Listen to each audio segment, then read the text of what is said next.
Mãe é mãe. Veja comigo esse testemunho tremendo, irmãos. Não esqueça de curtir e de compartilhar. Bora lá. A minha mãe, ela não sabe ler nem Veja escrever só, até irmãos. hoje. É uma alagoana que saiu daqui com 17 anos de Tremendo. Maceió, da capital alagoana, para Rio de Janeiro. E até hoje não sabe ler nem escrever. Eu sou o primeiro filho. E eu me lembro na minha infância que quem ajudava minha mãe a vender as coisas na rua era eu. E eu aprendi a ler muito cedo, escrever também algumas coisas muito cedo, para poder ajudar minha mãe a pegar ônibus, a tantas outras coisas. E nesse lar, sempre sendo levado para a igreja, como criança, naquele tempo que era mais difícil. Eu me lembro que com 12 anos, após ter dado uma palavra no culto infantil, Deus usou minha mãe, Dona Gerlene. Tenho certeza que ela vai ver, que ela vai receber esse link também. Ela se levantou no culto e disse para mim, Deivinho, Deus me disse que vai chegar o dia que ele vai te tirar de perto de mim e vai te levar por todo mundo para pregar a palavra dele. E eu, na hora, eu não acreditei. Mesmo sendo minha mãe, porque você olha para sua realidade, e quem me conhece de fato no Rio de Janeiro sabe que é a nossa realidade, numa comunidade chamada Nova Campinas. Tenho muito orgulho de ter saído daquele lugar, de ter saído não de ter vindo morar aqui e ter deixado para trás, não, de ter saído para viver o que vivo. Foi uma grande raiz. E a gente comia, não sabia se ia comer depois, comia, almoçava, não sabia se jantava. E na minha boca saiu uma coisa, mas no meu pensamento era outra. No meu pensamento era, como um adolescente de 12 É anos, sempre assim. minha mãe tá falando isso para eu não me afastar do evangelho, para eu permanecer. Uma palavra de impacto somente, né? Mas na minha boca saiu para não apanhar. Para não apanhar, eu falei, mamãe, eu creio, a senhora é uma mulher de Deus. E de fato ela é. E o tempo passou e com muita dificuldade, com 16 anos por um motivo, eu me afastei da igreja. Me afastei da igreja e eu não dou muitos detalhes, são coisas que... Sim, sim. Mas com 18 anos e uma semana, mais ou menos, eu fui capturado e fui levado ao presídio. Caramba. E passei um tempo Tempo lá, né?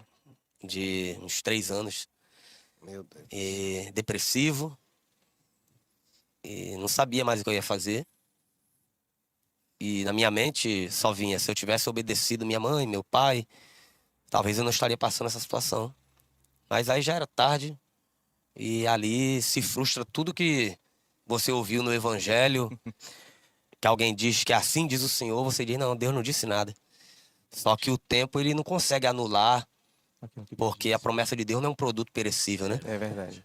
E de fato foi nesse momento de dificuldade que eu tive um encontro verdadeiro com Jesus, porque eu era só filho de crente. É o que eu sempre digo, quando alguém tem um encontro de verdade com Jesus, quem se enrola com Jesus não desenrola nunca mais, irmão. É verdade. Nunca mais. Oxe. Numa noite fria, eu não sabia que eu ia sair de lá depois de 3 anos, faltava uma semana, eu não sabia. Deus toma um novo crente. 3 semanas indo pra igreja, lá dentro. Meu Betinho. Deus. Hoje é presbítero da Assembleia de Deus em Campo Grande, no Rio de Janeiro. Se ele estiver ouvindo, eu quero mandar um beijo pra ele, de carinho e consideração. Caramba. E ele dá um grito na cela e não pode gritar. À noite não pode, passou das 6 horas, não pode gritar. Esse Ele é gritou e eu total, falei, né? para de loucura, meu irmão. Vai pra tua igreja. Aí eu pensei que ele ia parar. Aí ele disse pra mim, cala a boca. Quem tá falando contigo é o Deus dos teus pais. Eita. Ai, meu Deus. Eu vou te tirar daqui em poucos dias. Meu Deus. Vou te levar para uma outra terra. E lá eu vou fazer cumprir o que prometi à minha serva, tua mãe. Meu E para tu saber que sou eu e não ter dúvida, a minha serva não lê, a minha serva não escreve, mas é minha amiga. Meu Isso é Deus forte do demais. céu. Todo mundo imaginaria que eu morreria. Não quem morreu, morreria. Meu irmão nunca foi envolvido com nada e Meu Deus. nesse tempo de eu sair e vir a Alagoas e aqui permanecer, nesse inteirinho de tempo, o meu irmão foi vítima de uma bala perdida. Meu Deus. nunca se envolveu com nada, 16 anos de idade, o caçula. E eu digo aos irmãos que só Deus sara feridas, cicatriza. Hoje eu consigo lembrar do meu irmão sem aquele sentimento tão terrível, mas até hoje eu sinto falta dele. E minha mãe eu nunca permiti que ir lá dentro. Meu pai disse que não queria. E minha mãe eu nunca permiti, porque é muito humilhante. Muito humilhante para uma mãe, para uma serva de Deus. E nunca me faltou uma coisa da parte da minha mãe, ela ditar as cartas para minha irmã escrever.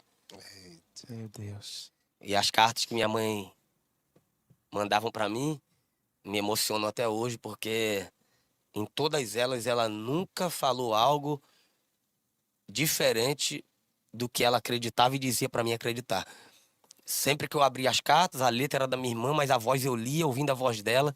E em todas as cartas, com tudo que eu estava passando de dificuldade, depressivo, sem querer viver, as cartas sempre vinham dizendo: paz do Senhor, meu pregador preferido. Meu Deus. Já vi uma palavra profética aí, né? Meu Deus. Ela sempre dizia para mim, o pequeno, quando eu pregava, ela: você é meu pregador preferido. E sempre dizia nas cartas: paz do Senhor, meu futuro pastor. Meu Deus. A promessa tá de pé, hein? Aí falava outras coisas, mas Ela sempre teve essa convicção, né? Daquilo que sempre Deus falou as pra ela, pessoas né? zombavam dela, dizendo: cadê teu pregador? Meu Deus. Cadê teu filho que é ser pregador? Meu Deus. E ter hoje os convites é muito bom, é muito bonito, mas é uma parte da vida que a gente perdeu algumas coisas, Deus mesmo tirou, para que a gente pudesse viver algumas coisas hoje. Pra conseguir lhe preservar, né? Foi doído, é doído, não é fácil não. Mas Jesus encontra a gente Transforma, né? e ele não pede permissão, não. Então, no caso, diz o seguinte, né? Pra essa mãe, né? Que não desista de orar pelo seu filho, né? De acreditar no seu filho. Né? Disse que existe um amor comparado ao amor de Deus, é a mãe de mãe. Que não desiste, que não abandona, né? Tá sempre ali presente, né? Então, acho que fica, assim, essa mensagem pra essa mãe que tá do outro lado, né? Não desista do seu filho, seja drogado, Isso. seja de que situações ele se encontra hoje, né? Esse que foi embora, não dá notícia, mas continua orando, sabe? Continua acreditando, né? Até lançando uma palavra profética mesmo, porque eu acho que quando você recebe essa carta que tá lá, né? Você conhece a voz, o sentimento da sua mãe, e você vê isso. Então, assim, eu acho que nasce a esperança de que realmente alguém pode desistir. Todo mundo pode desistir, mas aquela pessoa ali não desistiu. Eu tenho ciência que o que eu vivo é uma promessa que Deus fez à minha mãe. Isso eu tenho ciência. Deus. Isso eu tenho total ciência. E a pergunta que fica no ar é: o que era mais fácil? Deus fazer comigo o que tem feito lá no Rio de Janeiro ou aqui? Rio de Janeiro é uma grande metrópole. Verdade. Alagoas não é tão visto no cenário nacional. É verdade. É verdade. Mas como diz minha mãe, Deus é o Deus que vai lá atrás das malhadas. Eita, Meu isso Deus mesmo. do céu. Ninguém quer, Deus diz: eu quero. Agora, não é para o pregador ser uma exclusividade e pensar que era algo. Até porque quando eu pensei que era alguma coisa, e toda vez que eu percebo que eu estou pensando que eu sou alguma coisa, Deus usa alguém, usa algo. Eu estava pregando na cidade de Zurique, na Suíça, e eu fui diagnosticado com TDAH. Eu tenho déficit de atenção muito forte. E eu estava com dores no ombro por conta disso, tensão. E eu comecei a chorar depois de uma mensagem lá nesse país, na Suíça. E aqui no Brasil é sempre uma moreninha, baixinha, Isso. do cocozinho. Do coco. Essa mulher é um perigo, né? É verdade. Mas lá, Deus usou, nossa linguagem aqui nordestina, uma galega, uma loira, Uhum. muito bem vestida. Ela chegou para falar comigo e eu não entendia nada. Porque eu sempre digo que idiomas eu só falo 3 mesmo. Idioma eu falo 3. Quais? Eu arranho no português, sou um pouquinho gago quando tô nervoso e falo língua estranha. Você já tá. Aí eu não entendi quando ela veio falar comigo, que ela veio falando suíço-alemão. Aí depois ela falou língua estranha e Deus não me deu a interpretação. Aí chegou um irmão do meu lado e falou: o irmão quer que eu fale o que Deus tá falando na boca dela? Eu falei: meu, pelo amor de Deus, fale. Aí eu falei: pô, Deus vai me dar uma resposta, porque eu tava orando e chorando, porque eu fui diagnosticado com aquilo e eu me senti mal. E eu comecei a falar: Deus, eu sou teu pregador. O Senhor me tirou de lá, me trouxe pra cá, me prometeu tanta coisa, e agora que tá cumprindo, eu não mereço passar por isso. Sou teu pregador. Em outras palavras, se Deus não intervir, cresce dentro da gente um grande soberbo. Porque em outras palavras eu tava dizendo pra Deus: eu sou bom demais pra passar por isso. Passa por isso. Meu Deus. Meus irmãos podem passar, eu posso orar por eles, porque todo mundo é sujeito a isso. Aí Deus tomou ela. E Deus calou minha boca quando Deus falou na boca dela, e o irmão interpretou dizendo: contigo eu faço como um pássaro. Aí dentro de mim, o ego. Eu falei: agora eu vou voar mais. Agora ninguém me segura. Meu Deus. Só que a segunda parte foi: se eu te apertar, eu te mato. Meu Deus. E se eu te soltar, tu vai embora, que eu sei que você é ruim. Meu Deus. Aí aqui no estúdio, alguém tá pensando: olha como o pregador é ruim. Alguém aí do outro lado da tela, qual é a câmera que eu tô aqui? Essa aqui? Isso. Alguém do outro lado da tela pensando: olha, o pregador é ruim. E se eu disser pra vocês aqui do estúdio, vocês aí do outro lado da tela, eu e você se colocar dentro de um balaio, é um no outro sem torna. É tudo igual. Meu Deus. Tudo, Genildo, que você conseguir ver de bom em mim é Deus, irmão. Primeira vez que eu fui nos Estados Unidos pregar, eu só fiz chorar quando cheguei no aeroporto. Chorei por diversos motivos. Não imaginava, né? Que eu não cara? sabia falar nada, que eu não sabia nem pra onde ir. Se não fosse o pastor, eu nem sabia se eu voltava. Deus lhe leva pra uma cultura totalmente diferente. Você não entende nada do que ninguém tá falando. Mas eu fiquei maravilhado. Uma situação, vou contar duas rápidas.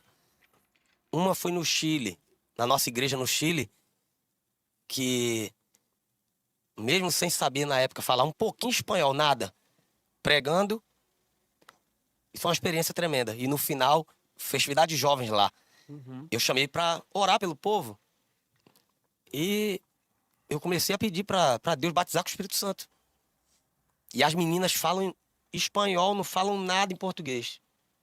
Hoje a Jordana fala um pouquinho, alguma coisa em português. A Noemi nem tanto, que são duas irmãs. Jesus batizou as duas com o Espírito Santo naquela noite. Meu Deus. Você vê que é uma ação de Deus, porque elas não entendiam, quem sabe o que eu ministrava. Eu não entendo o que elas falam, mas o Espírito Santo entende lá, entende cá. Meu Jesus. É isso mesmo. E a outra é que quando Deus ele faz uma promessa, às vezes a gente quer compartilhar com alguns amigos. E na época chegou a carta convite para ir para os Estados Unidos. E eu fui compartilhar com alguém. Olha, chegou o convite para eu pregar nos Estados Unidos. Só que alguém falou na minha cara, não sei se foi o diabo que usou, Deus para me provar, não sei. Mas a pessoa disse para mim: o convite chega, mas o visto não sai. Meu Deus. Que O é convite isso, chega, mas tu não entra. Que Eu é falei: isso? por quê? Porque tu tem nome restrito. Aí eu falei: é mesmo, ó. O inimigo querendo trazer o passado O distante. passado. Na hora que falou isso, eu falei: eita, rapaz. E Essa agora, parte eu né? não contei pro pastor. Meu lá. Deus. Aí só se compra a passagem quando o visto sai. Isso. Porque se você comprar a passagem e o visto não sair, você perdeu a Perdeu passagem. a passagem. E agora? É tremendo, porque a gente se emociona, porque o cara pode ter 70 anos, 80 anos. A mãe é de oração, tá viva, liga pra mamãe. Meu Deus. Liguei pra mamãe, ela: o que foi, meu filho? Falei: ô mãe, recebi esse convite, fui já na Europa, fui no Chile, fui nos países aqui, mas só que o rapaz disse que não entro. Ela: quem falou? Eu falei: um amigo meu. Ela falou: vou dobrar o joelho agora, dobra o joelho aí também, vamos orar, vamos ver o que Deus fala. A última palavra é dele, é uma mulher que não sabe ler nem escrever. Meu Deus do céu. Não deu meia hora, ela ligou pra mim de volta. Meu filho, Deus me falou um negócio aqui. Meu Jesus Eu Cristo. falei, o que foi? Que vá sem medo. Porque quando você chegar, você não vai falar muita coisa. Eu lhe conheço, você é meu filho, você fala muito. Quando você chegar, você não vai falar nada. Eles vão lhe chamar e vão lhe perguntar o que você vai fazer lá. Quem vai lhe atender vai ser um brancão com a cara vermelha. Ele não fala português direito. Meu Deus. Minha mãe não sabe o que é um consulado, irmão. Deus puro. Minha mãe não né? sabe nada. Cheguei no consulado, entrei. Quando cheguei de frente à cabine, quem já foi no consulado do Recife sabe. Consulado americano no Recife tem as cabines assim. Quando eu olho, tinha 2 homens aqui, uma mulher e um rapaz aqui, brancão, da cara bem vermelhona. Meu Deus. Aí eu falei, agora eu quero ver. Aleatório. Pessoas sendo atendidas, era a minha vez. Quem me chama? O brancão. O brancão da cara vermelha. Deus falou, tá falado. Agora eu já fui fazendo o que minha mãe falou pra eu não fazer. O quê? Já fui querer falar. Falei, bom dia. Ele falou, o que você vai fazer lá? Nem me respondeu bom dia. Caramba. Aí eu falei, o que eu vou fazer tá escrito nessa carta. Ele pegou, leu. E do jeito que minha mãe falou, Deus falou com ela, aconteceu. Quando eu terminei, ele bateu o carimbo assim, eu falei, e meu passaporte? Ele falou, espere o passaporte em casa, porque chega em casa, você foi aprovado, bem-vindo à América. Meu Deus do céu. Aí hoje, quando eu postei a primeira vez eu lá na América, aí o rapaz foi e colocou embaixo. Deus é fiel, né? É, né? Deus é fiel. A voz do inimigo não anula as promessas de Deus na vida de uma pessoa. E você vê, né? Que Deus tremendo, né? Ah, você não sabe de nada. Ai, Eu meu ligo Deus. pra minha mãe, liguei pra minha mãe, tava nevando nos Estados Unidos. Aí eu liguei pra ela de vídeo. Hum. E ela é muito leiga. Ela falou: que é isso aí, meu filho? Você tá onde? Negócio tudo branco. Eu falei: mãe, eu tô nos Estados Unidos, tá nevando aqui. Que coisa bonita, mãe. Aí eu falei, pensei, poxa, ela vai dizer, Deus é contigo, olha aí que coisa boa. Tá vendo o que Deus falou? Sabe o que ela falou pra mim? Não te mete a besta não, que Deus te abate, hein? Misericórdia. Mãe é mãe, né? Mãe. Tudo é dele, né? E esse foi mais um testemunho tremendo. Mãe é mãe, né, irmãos? Esse aqui é o testemunho do pregador Deilson Pontes, certo? É um homem de Deus aí que vem se destacando pela sua mensagem, que Deus vem colocado no coração dele, que também tem um lindo testemunho, né? Eu já trouxe um testemunho dele, e é um testemunho muito forte, muito edificante. E aqui, irmãos, a gente vê, né? Ele vai dizer da mãe dele que a mãe dele não sabe de nada. Engana ele, né? Sua mãe sabe de tudo, sabe de tudo. Sabe o que mais necessita, o que é mais importante, né? Que é ter intimidade com Deus. Você vê que coisa linda dela dizer assim, eu vou orar aqui e vou ver o que Deus fala. Isso é intimidade com Deus, irmãos. Isso é muito importante, a gente ter intimidade com o Senhor. É muito bom. Imagina você falar com Deus ali e Deus te responder. Então, é muito interessante, muito bom esse testemunho. Gostei demais. A gente pode ver um Deus que muda a história, que você olha para um cenário totalmente impossível, mas Deus fala, eu vou fazer. Vou operar, vou transformar. E você vê um homem que estava preso, saiu, foi a vida transformada, foi tirar o seu passaporte, você sabe, tinha passagem. Então dificilmente ele conseguiria. Então você vê que é Deus na vida dele. E para Deus nada é impossível. Testemunho tremendo. Espero que você tenha gostado, assim como eu. Se você gostou, não esqueça de curtir e de compartilhar, tá bom?